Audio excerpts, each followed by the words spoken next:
We often hear about the fight-flight response, that instinctive reaction to a fear-inducing situation.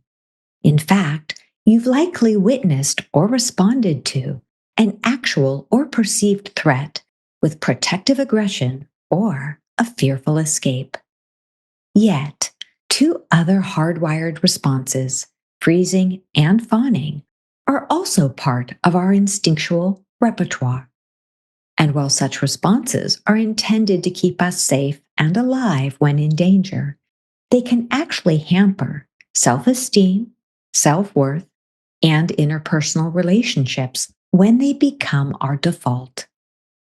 Today, we'll take a look at how an overactive fawn response, that tendency to appease and please, can make you lose your identity as you sacrifice yourself, your core identity, to make others happy and keep the peace.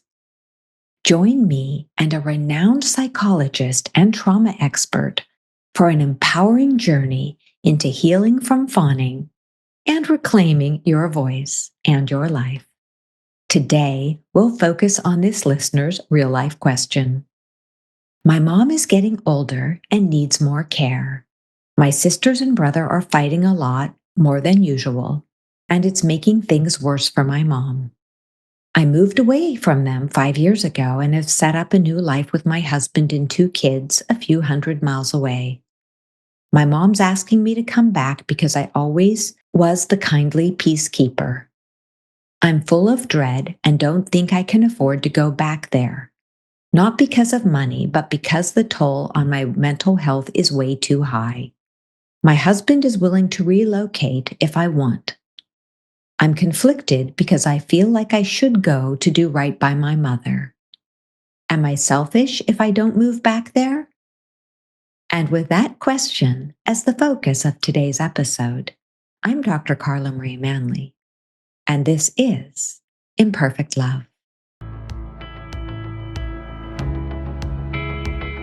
Welcome to Imperfect Love with Dr. Carla Marie Manley, psychologist, author, and relationship expert. I'm here to help unravel mysteries and misconceptions about love, relationships, and mental health issues, plus everything in between. Love is complicated, people are imperfect, and relationships surely can be tough. Together, we'll navigate this messy, imperfect space of real life.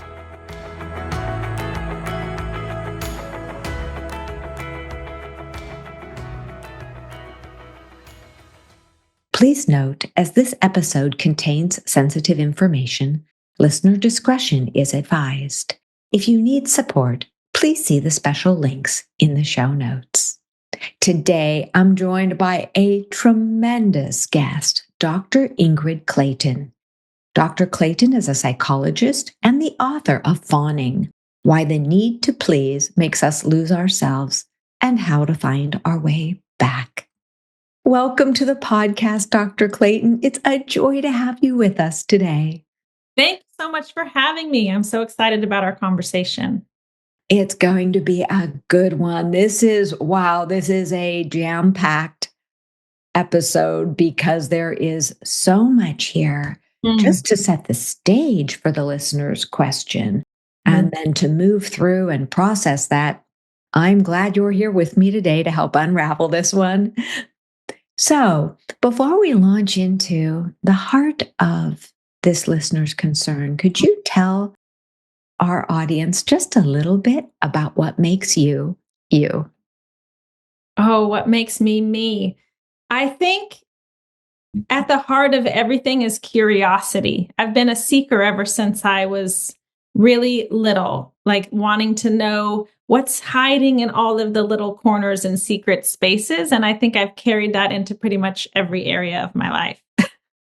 Okay, I have to ask, when you were a kid, what kind of corners and secret spaces were you looking into? Oh boy, well, you're opening up a can of worms. So I was looking for the answers as to what was going on and what, I even then called a dysfunctional family. And so I found the drugs. I found the secrets. I found it was mostly my parents. Like, what's going on here? I can't quite figure it out. And each little clue would lead me to another piece of information that I sort of cobbled together to understand that I was living in an alcoholic family system. Wow. How old were you when that type of curiosity started? I can't remember exact ages, but I know very young, I would climb onto the counter above the refrigerator to those little cupboards above the fridge. Mhm. I just knew that there would be something there or tucked behind beds. I just was looking for clues and I found them. Okay, here you and I are very different. I was climbing on top of cabinets in order to find the hidden treats, the sweets that were stowed away. So I'm sure that I was doing the same on other days, 100%. But yeah, I think it all started with looking for the answers that weren't being given. and that makes a lot of sense, especially I know as kiddos when we venture into the larger world Mm. and see other people's families Oh, and see what normal air quotes might look like, it yes. can cause us to start foraging more in our own minds and hearts and family environment to make sense of what is this place I'm in. I'm a stranger in this odd environment.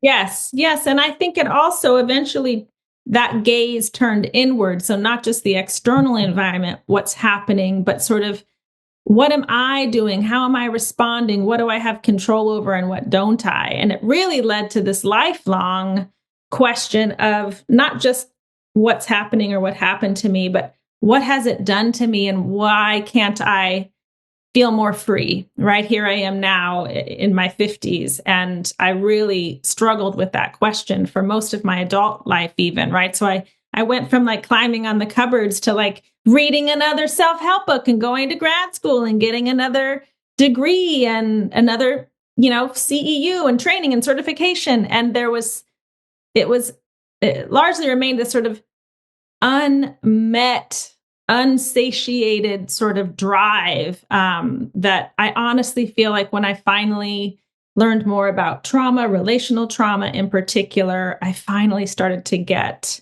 some real answers that allowed me to make sense to myself. And so now it's the greatest joy just to be like, look what I have found. You know what I mean? Like, maybe this can make sense for you too, because I got a lot of wrong answers along the way, or at least ones that didn't necessarily fit for me in terms of the lens and the language of how I saw myself and the systems that I came from. So it's been an interesting journey. Yeah, that one question unlocks a lot, doesn't it? It does. And I agree that there's, in psychotherapy, you're aware of this as am I, how we call it the wounded healer. Yes, And yes. sometimes those of us who have been through such, difficult childhood and life situations, we come from a place of very deep knowing. Yes, the books and all of the studying and the Mhm. certifications we've accrued, but also that deep inner knowing of what that experience is like, as well as all of the healing that is required Right. so that you can actually be present for other people. So thank you for sharing that. That's a beautiful place to start. So you are the fawning expert, and I Mhm. am so excited about this podcast because it is, we talk so much about fight, Mhm. flight, again and again and again. And we often don't pause to realize that the other part of that spectrum, the freeze, appease, or freeze fawn, Mhm. can be so debilitating and very hardwired, especially given how society really likes women in particular. Now, this is not a gendered issue, but Right. necessarily, but women in particular can very easily lapse into fawn. Men can easily lapse into fight Mhm. because they're programmed. It's okay for a man to be tough and to fight, and a good man should, fight.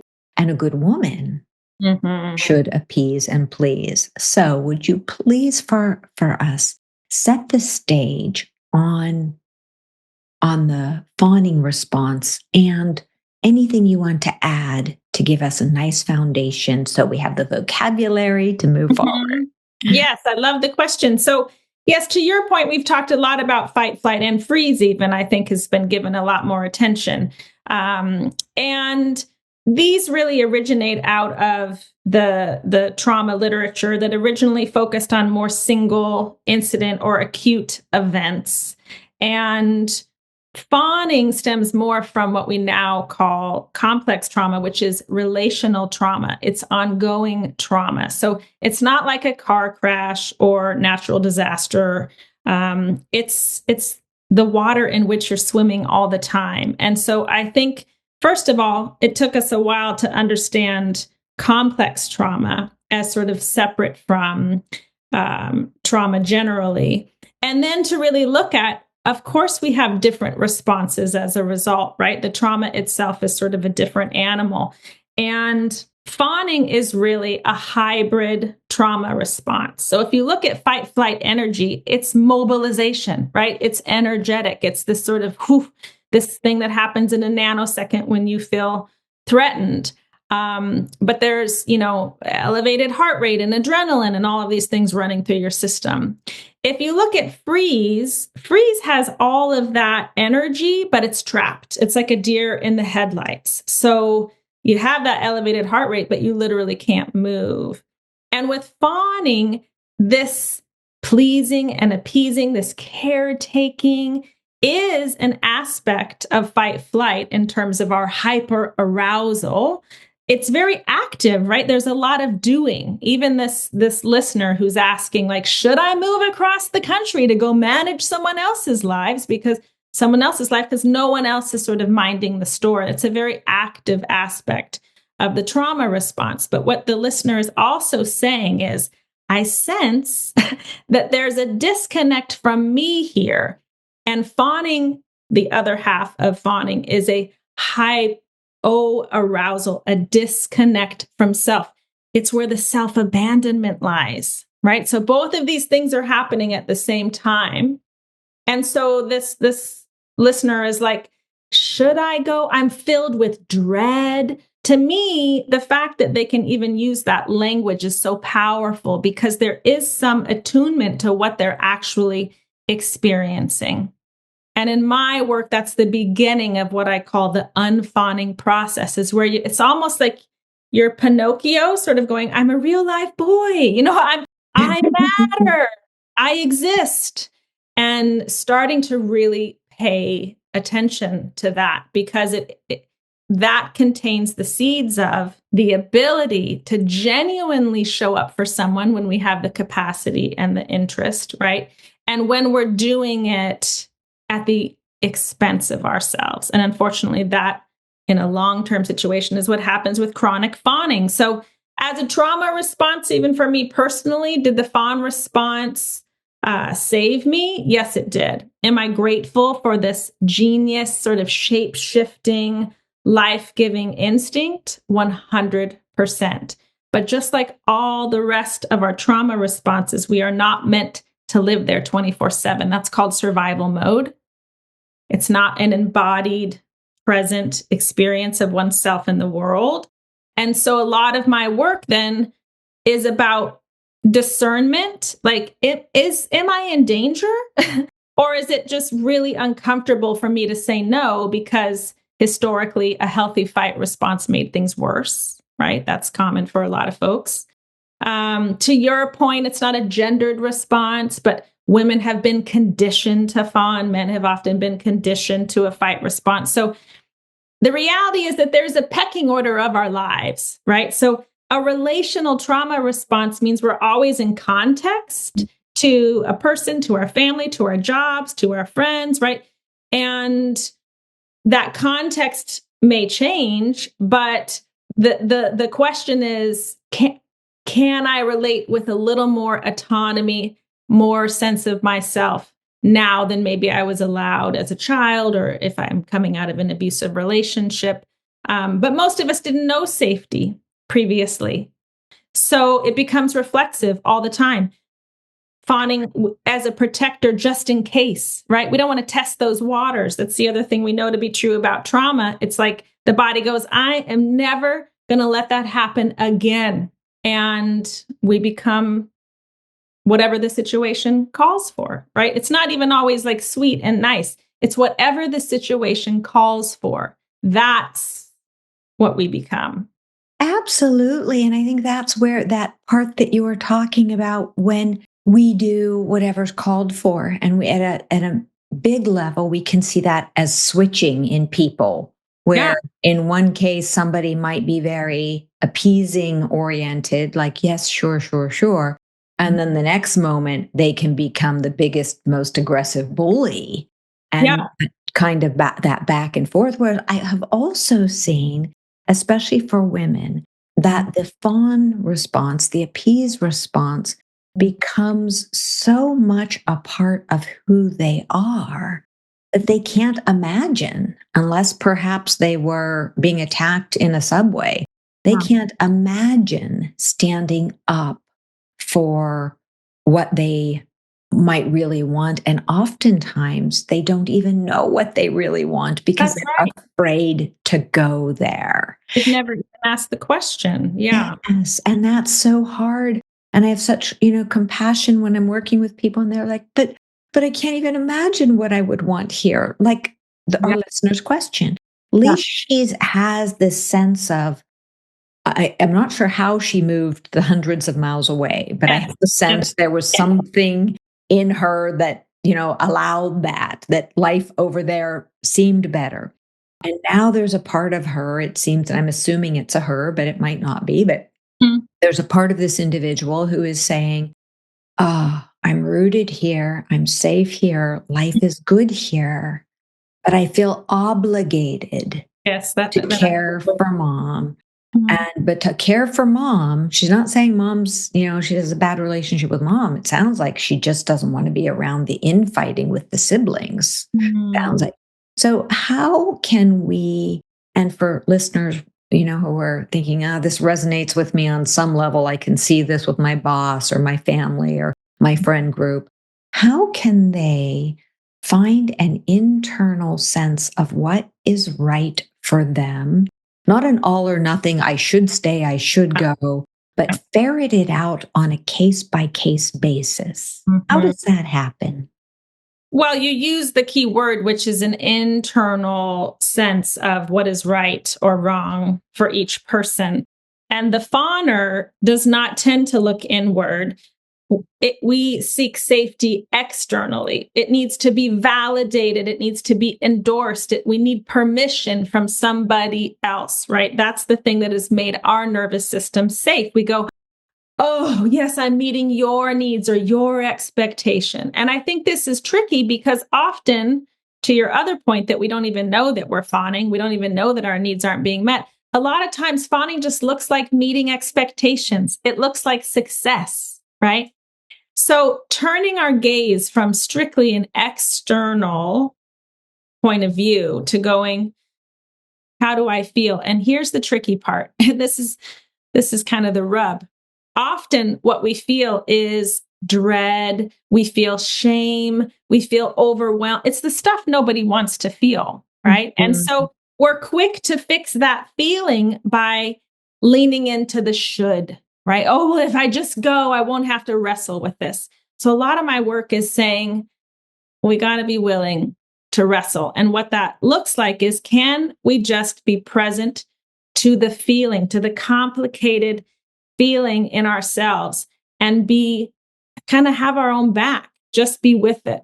Ask yourself that question, perhaps, like, is it dangerous if I don't move and fix it and do it quickly? Or is it just really uncomfortable for me to sit with this feeling? Then we can start to discern, like, do I need a reflexive, trauma response here? Or is there room for me to build more capacity? And as I'm talking to you, I'm just instinctively putting my hand on my heart, which is a stance of self compassion. I have my clients do it, I do it myself all the time. I physically feel that I have my own back as I do this. I feel like I start to take deeper breaths. I become a little bit more regulated as I'm feeling into this really uncomfortable feeling that I don't want to feel. It's a stance of self compassion, which again, fawners give so freely to everybody else in our lives. We go, oh, let me hold space for you and you're allowed to feel whatever you need to feel. And often we're not offering that same stance back to ourselves. So this to me is key. It's slowing down. This is a huge life-changing question. So slowing it down, noticing what you're experiencing in your own body, and then seeing if you can tolerate it. And I use that word on purpose, a little bit longer, a little bit more. And maybe the next question is, what would help me to be present to this feeling? It might be inviting in her husband, who seems to be a really loving, resourceful person. Like, whatever you need to do, I'm going to support you. Maybe invite him into, can you support me just sitting next to me as I'm wrestling with all of this discomfort? Maybe it's envisioning a grandmother who's passed away that gets to come and sit next to you and put their hand on your back. It doesn't matter what it is. Trust your own instinct and nudge to build your resources as you're feeling more of these tricky feelings. I so appreciate this beautiful pause to help on a somatic level, Yes. the body level, where we often are so in the head.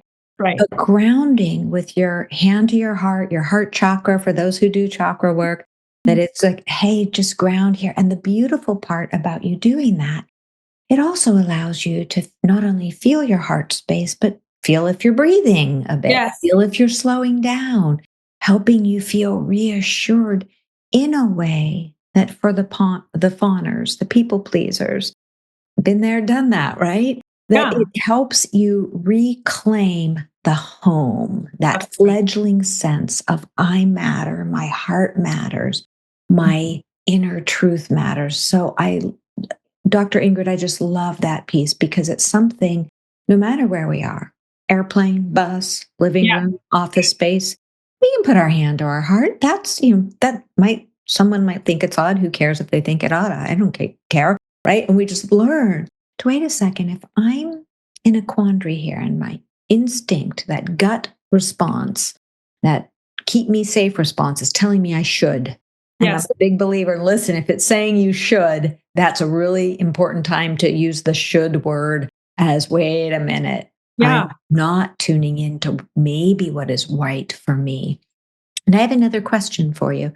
As you were talking, I was thinking about what often comes up with clients, on my end, is they'll say, oh, but part of me really knows what's right for me, knows what I want to do is either leave or stay, whatever the situation is. What I want to do is this, but I feel so guilty. Yes. And I don't want to bypass this part because guilt it's telling us something. And in this case, I could imagine perhaps that this individual is feeling guilty, like, hey, mom was good to me, or I love my mom, and I should go, and I feel guilty for abandoning her to the forces of these antagonistic crew of adult children. What would you say? What can we do with those feelings of guilt that so often arise?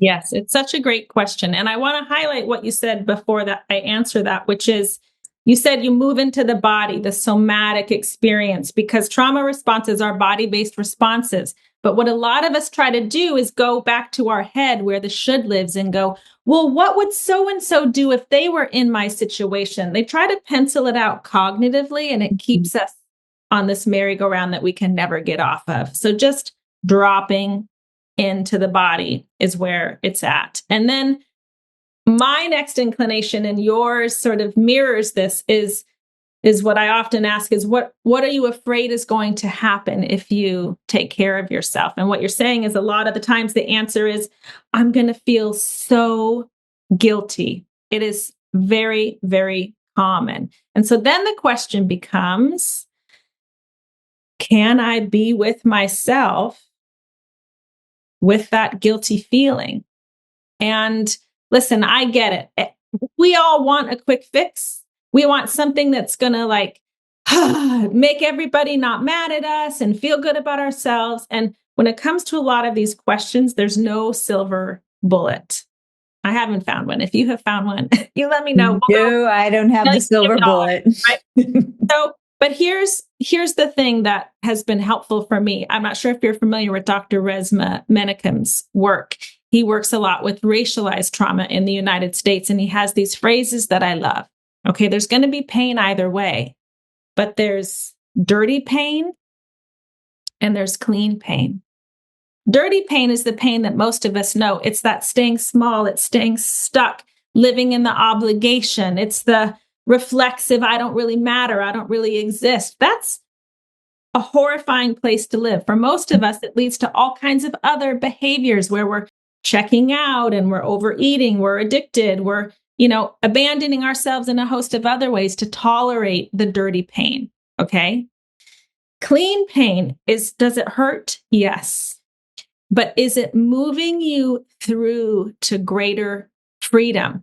Clean pain is like the growing pains. It's the going to the gym and doing the reps kind of pain. And so I also don't want us to mistake, again, discomfort or a hard feeling for like, I'm moving in the wrong direction. Because again, there's no silver bullet. We got to feel whatever is coming up. It's just, how are we going to respond to those big feelings differently? And I love the concept of dirty pain and clean pain. And it reminds me my first book, Joy from Fear, where I talk about constructive fear and destructive fear. Yes. That there is a time when fear or anxiety comes up in us, and it's saying, run, you're being chased by I don't know, a lion, or a rabid dog. That is healthy. We want to respond that way. Other times we're anxious because old hardwired messages and this often comes up, not just in highly abusive situations, but highly abusive situations.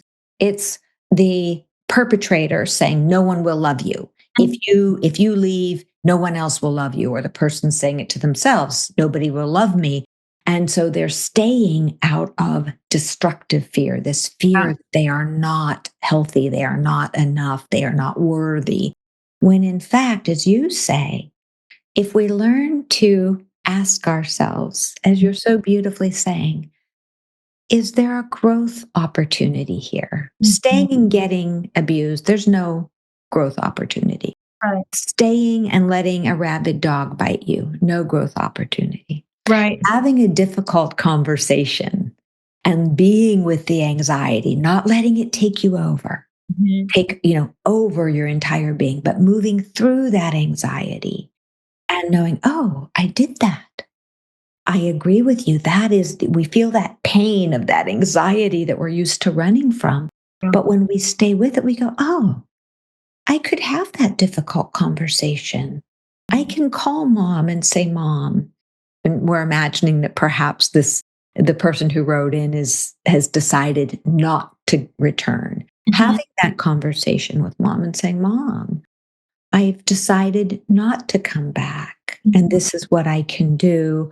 But realizing that that's going to bring up some anxiety, maybe some guilt, sadness, all these feelings, but acknowledging them and moving through to the other side. Mm-hmm. That's where, and this is, one of your specialties, what happens when we move through that anxiety, through all those difficult feelings, through that clean pain to the other side? Well, you also used a phrase that I love, which is, this is what I can do. And so I think for a lot of fawners, it's very black and white thinking. This is true with complex trauma generally, that we tend to fall into this black or white. It's a yes or it's a no, and it's a very hard line in between. And so even just bringing in this notion of like a modified boundary, right? Maybe asking ourselves, well, what does feel like a hard no, but what am I available for? Can also open up more nuance, which can help, I think, the conversation no matter which side you fall on. You can say, I can't do X, Y, and Z, but I'm hearing that you need more support. And so this is what I'm able to offer, right? Even if it's, I'm going to call you every Sunday, let's connect, whatever the thing is at the end of the day. But now I got off track with the larger question that you were asking. Can you say? Oh, no worries. I think we can just pivot back to the part when we are working through that feeling. Now we understand clean pain, right? Uh-huh. And when we are pushing through it, and now we're on the other side, Yeah. what does that do to the self who is so accustomed Yes. to getting small and doing so that just to keep the peace, just to make other people happy at Yeah. the expense of the self? When we start moving through Mhm. that often really difficult place, and people can get mad. I know this from personal Yeah. experience. Yeah. As you start changing and creating strong boundaries, and people are used to making you fold, people are used to you're used to allowing yourself to apologize and morph into this and morph into that. And when you start saying, wait a second, this isn't healthy for me. Mhm. As I no, not only I can't do this anymore. It's not Mhm. good for my health. But to me, even beyond that is I don't want to Don't do want this to. anymore. Yeah. Yeah. So what is on the other side? What can all of our listeners, and this person in particular, expect when they learn to stand in their truth? They're willing to put up with other people's disapproval or anger or whatever's happening. And sometimes, like I said, we don't want to discount that it can be intense. And Absolutely. especially if there's active abuse, this is something you have to be very, very, very careful with. So we're not saying just to stand up to a physically abusive or highly emotionally abusive person. That's another conversation That's right. altogether. But in a more moderate situation, Yeah. what would someone expect on the other side of standing up for themselves? Well, I mean, I wouldn't advocate for this work if there wasn't a huge upside, right? So I am all about the what am I getting at the end of this thing, which is I get me. I get me in my own life, and for myself personally and also a lot of my clients, they get themselves in their own lives often for the first time ever. Mhm. And so, as we're lessening sort of what somebody else thinks as the priority, what automatically happens is our body and all of our parts, it's like it's recognizing you're showing up for me. I must matter because you're showing up for me. You, in this case, being, your higher self or however you want to language it. It changes us physiologically. It can have an immediate impact that even as, to your other point, they say you stop people pleasing, people will not be pleased. Okay, that's true. I've experienced it in my own way a million times. But at the same moment, when I go, oh, I'm not meeting their needs, but I am meeting mine, it changes how I feel about myself. So there's no mistake that when you have a history of getting smaller and shrinking and not having a voice, that of course we suffer with things like a low self-esteem and difficulty setting boundaries. But for a lot of folks, that's sort of where the conversation stopped, as though we could just go raise ourselves, like just say affirmations and feel better about yourself. Just get it together. Why would you care what people think about you? Again, cognitive solutions for a body-based problem. This standing up for ourselves is an experiential, embodied way of being with ourselves, and it changes how we feel about ourselves. It might not be 0 to 60, but I guarantee you that needle is moving. Suddenly, it's like, again, it's that I'm a real life person. I matter. And because that feels so good on some level, what I've seen is when people start to get a taste of it, they want to grow it more and more and more. And it gets to a place where you can kind of look back and you marvel at what you were willing to sort of, I'm not going to fight for myself. I'm just going to kind of roll over and be steamrolled. We can't believe that we did it to the extent that we did, because showing up for ourselves feels so good and so right. It changes your friendships. It changes your professional track. It's like those ceilings that we used to hit where we were like, I don't know what's wrong with me. Everyone else is finding X, Y, and Z. It's like we suddenly have a path because we can show up. You've grown legs. The ground underneath is supporting you. You feel your sense of presence on the actual earth. It literally transforms every area of your life. And I know that sounds sort of like too big and woo-woo, but it's not. I agree with you 100% that lived experience. Again, not only have I seen with clients, but I've seen it in my own life. When I finally started, maybe a little late, but better late than never. When I finally started on that path of healthy boundaries and tuning into the self, doors opened. That's Doors right. opened, windows open, doors open in ways that somebody would think that I had had a magic wand. Right. The magic wand was not selfishness, because a lot of people get confused and think, oh, I'm being selfish if Right. I stand up for myself, if I tune into myself. But I call it self fullness, being aware of what is in the self, being aware, full of what that is, being aware of it. And so when we teach self fullness, it's very different from me. It's like, Yeah. let me tune in, let me factor in other people, let me go back in, tune into myself, Yeah. let me factor in. And in that beautiful dance, we become self full as part of, I've never heard anyone else use that term. I just love it because Yeah.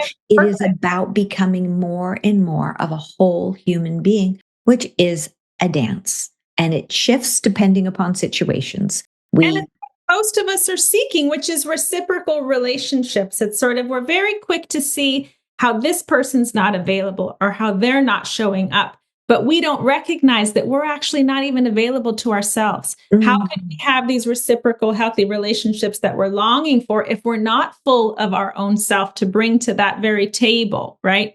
And the other piece here is in terms of the selfishness piece. It's actually more selfish in the end to leave aspects of ourselves out, to show up out of obligation, because you know what it's going to breed almost instantaneously is resentment. So now what we're actually bringing to the table is our resentment. So we're showing up and we're saying, yes, I'm going to do it because I should, and it's the right thing. But what we're feeling is bitterness and resentment. And it's going to come out somehow, some way. And often, it can blindside the other person. Like, well, wait, I thought you wanted to move back. I thought you X, Y, and Z. And so it ends up biting us back, right, in the long run. I agree with you. And I also enjoy looking at the part where when we appease, fawn, we're a model for our partners, for our Yeah. friends, for any kiddos in the picture.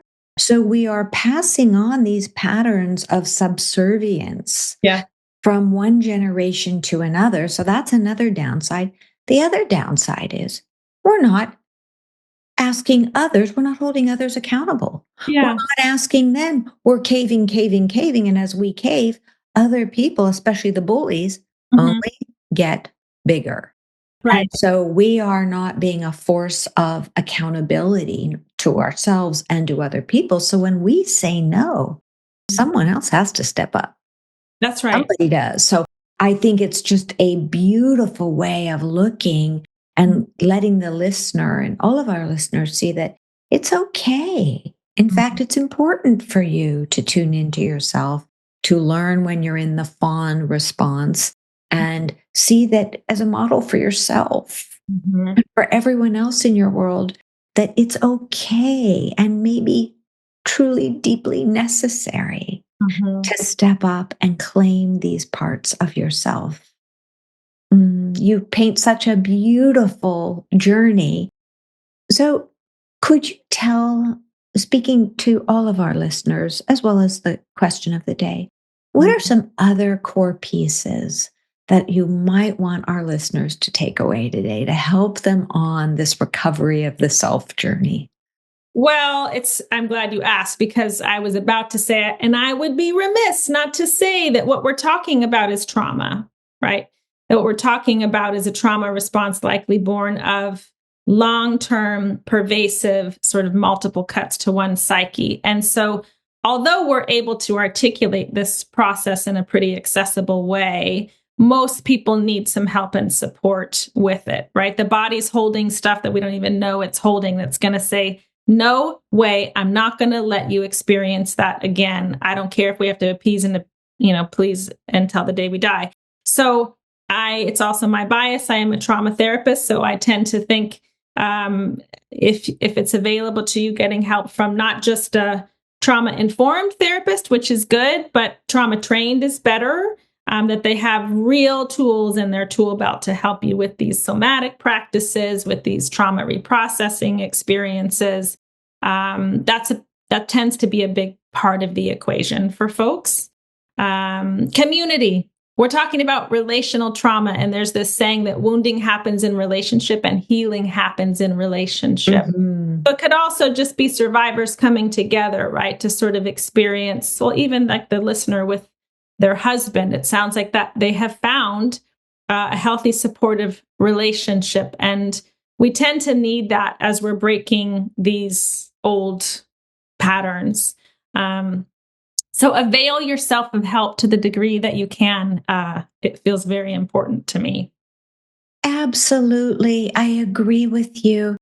And it's because as the brain is being rewired, as the body is learning different response patterns, it's so easy for us to lapse, all of us, into old ways of being. And so having a good therapist, as you say, somebody who is a trauma specialist, makes a huge difference. Self-help books, as much as I love books, they are wonderful support, and they are great go with when you have a good therapist. So your book is a phenomenal book on how to heal in this way. Listeners, links will be in the show notes. Do not worry. And then we also have, as you're saying, support. Yeah. Friends, family, whether it's a domestic violence support group, a trauma support group, something that fits your needs, where you can watch not only your journey unfold, but watch as other people's journeys unfold. And that can be incredibly healing, because sometimes we don't see the healing in our own selves. Yet other people were watching theirs, and then they can reflect back to us, oh my goodness, you're getting stronger, you're changing. Because as you so beautifully said, when you give up people pleasing, people will not be pleased, and they will do, consciously and unconsciously, anything they can, guilt tripping you, gaslighting you, whatever they can do to get you to revert to what they want you to do. Yes, it's so true. Yeah. And you speak too about just witnessing other people's process. I think for a lot of us, we haven't seen people sort of step into this unfawning. Like, what does that even mean? And in this book, I have 7 clients, some I've seen up to 16 years, that have given me their entire story and we've mined it for every just piece of gold that we could possibly find, to share it with the reader so that they can see the arc, not only like what it's like now, but literally what they're coming out of and what it looks like to come out of it and to just travel that whole journey. So I'm so grateful to my clients that trusted me enough and that wanted to share their experience, because they said, what I wouldn't give for someone to give this to me. So I do think books obviously can be helpful. It was like hugely. And I think they go so well with psychotherapy. Yeah. And for someone who can't afford psychotherapy, a great self-help book is gold. Yeah. But sometimes you can also augment that with a free support group. But the support is so critical. Or have a friend read a book with you and talk about the book and talk about what it's just a book club. Create a book club, get the support. I do have a question for you, so we can just wrap it up with this piece. How does self-gaslighting fit in? I know this is a deep question, so I'm tucking it in at the end. How does self-gaslighting fit into this whole scenario? Well, if you go back to, again, just the definition of complex trauma, this ongoing situation that most of us go, but this is just my family, but this is just the way that it is, right? And then a lot of us are told, when we maybe did ask for help or try to sort of say this doesn't seem right, a lot of fawners really were experienced as the scapegoat, right? It's like, well, you're being ridiculous. You're being selfish. Stop being so sensitive. And then we take those messages in and we believe them because they're coming from the people that are meant to actually show us who we are, meant to show us what it means to be loved. And we've heard these messages. And so I lived in this place for many decades. I'm a trauma therapist who didn't know that I had complex trauma because I was so steeped in self-gaslighting. Like, well, my experience, I didn't experience that experience. We have this measuring stick, right? This internal measuring stick that says like, oh, it was trauma or it wasn't. And we're focusing on the wrong thing because we're focusing on the content, the story. We're not focusing on what it did to us as human beings. And the fact that I was sitting there with a measuring stick was more indicative of the fact that I had complex trauma than any of the things that happened in my childhood. It's me sitting there going, do I matter? Is it okay? Right? All these questions. And they sat right next to all of this self-gaslighting, which was maybe it wasn't that bad. Maybe if I do X, Y, and Z, then I'll kind of get over it. We fall into all the other traps, which is, all the answers of telling us what to do and how to be. Well, if you just forgive, if you just accept, again, all these cognitive notions of finish lines that we're suddenly going to arrive at, and it's all going to magically be okay.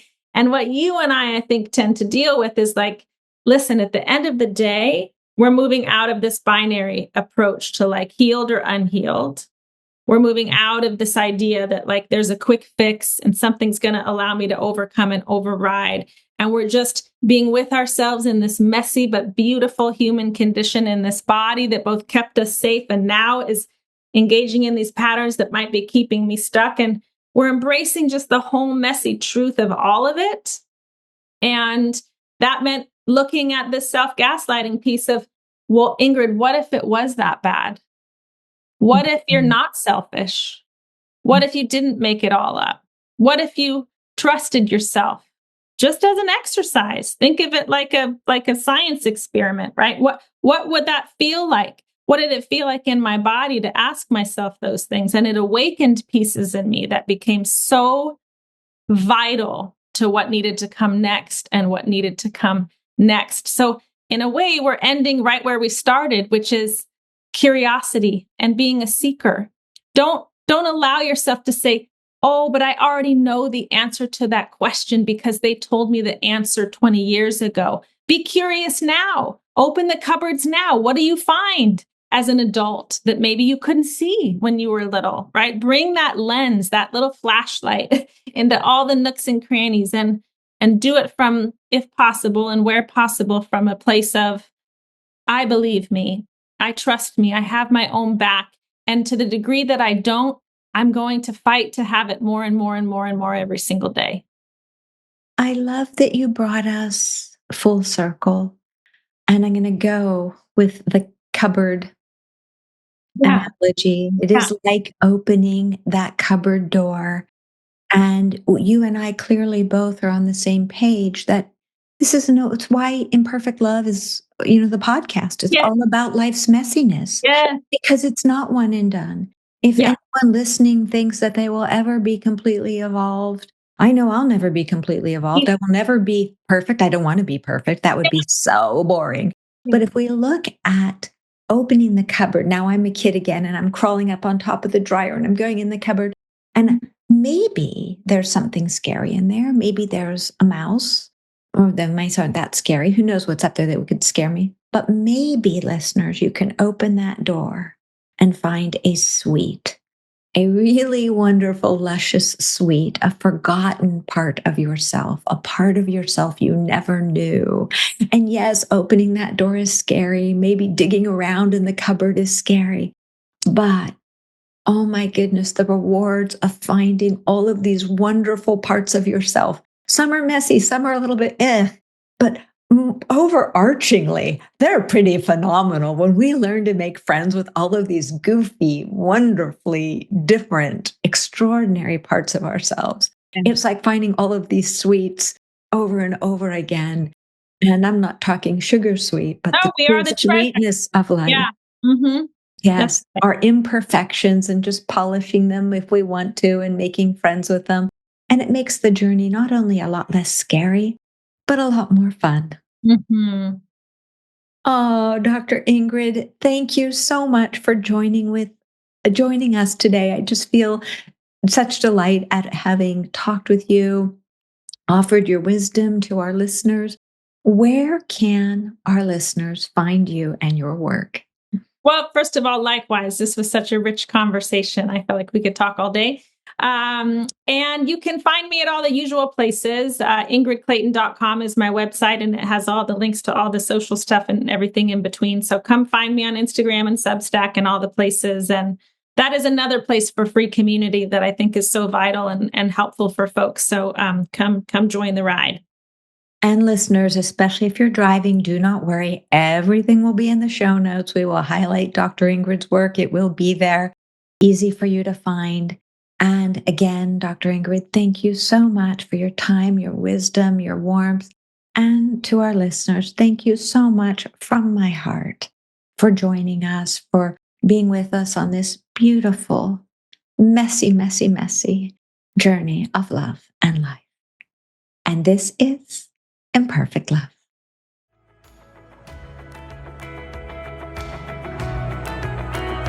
Thanks so much for sharing your time with me today. Remember, you have the power to transform your life and love fearlessly, if imperfectly, and it's my privilege to help you along the way. You can find more life-changing content, including my books and other podcast episodes, at drcarlamanley.com. Feel free to submit your own confidential questions through my website. I'll do my very best to include your issue on a future episode.